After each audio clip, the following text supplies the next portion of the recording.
So I have about 5 things that I tell buyers when they're purchasing a new home versus a used home.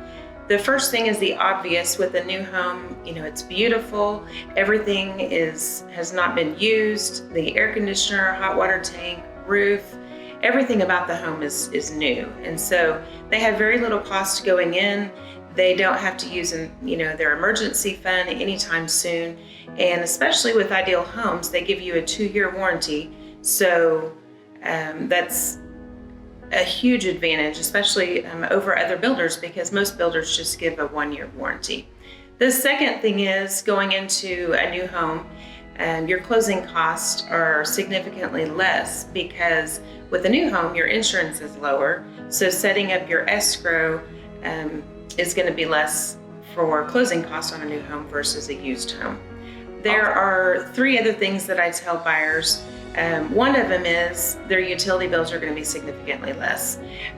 With Ideal, they guarantee your utility bills for the first 2 years, and typically you see your electric bill under $100, which is huge. If you're comparing to homes that were built in the 70s and 80s, there just isn't any comparison. Because there are so many buyers and very few homes on the market, new builds have become a thing that I didn't used to use quite as much. But honestly, I've learned a lot about new builds and they've become a huge advantage. One of the reasons is because when you find a new build that the buyer likes, all they have to do is put their earnest money down and the home is secured and is theirs.